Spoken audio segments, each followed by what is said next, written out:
Sige, punta tayo dito sa Ajex Dagitpa. Dagiti exercises nga insayangkat apo ti Armed Forces of the Philippines. AFP.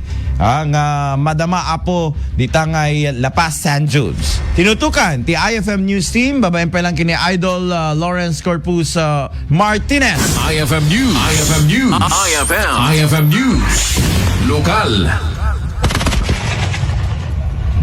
Natitinggaw aputok na kini paltog ken tangke iti mangigan iti aglawlaw ti barangay na Votas B iti syudad Tilawag. Daytoy ket kalpasan tagtultuloy apan nagensayo dagiti soldado iti pagilian babaen ti AFP Joint Exercise Dagat Langit Lupa 09-2025 wenno Ajex Dagitpa kuna ni AFP Major General Michael Lohico, Commander of the Army's Training Command wenno Tracom. Maiwaywayat na daytoy apan nagensayo kas paset ti Land Defense Concept ti Armada ti Pilipinas.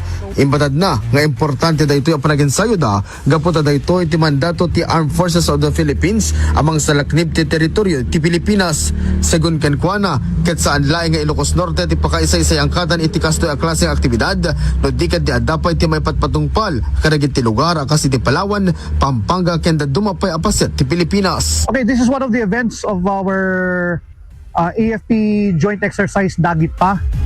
So what you just witnessed is a part of the land defense concept. Okay, so this is the counterattack where the 503rd Combined Arms Brigade engaged with the adversary and drove them back.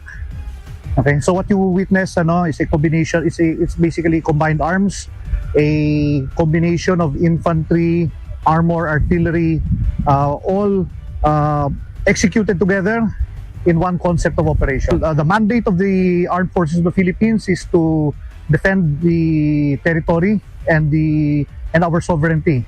So embedded in that constitutional mandate is our mission also to train, to make ourselves proficient to execute our mandate. Inlawlawag ni Major General Lohico asaan na warmongering wenno magkitkita iti laban ti obraenda no diket ti daytoy ket napinta sa demonstrasyon no kasano ang makilaban ti Pilipinas. Training for future operations is a natural activity of any armed forces.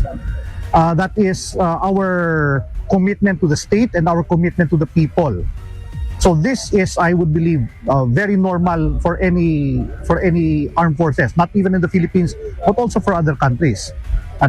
Warmongering means we are looking for a fight, but this one is a demonstration of our capability to defend our territory.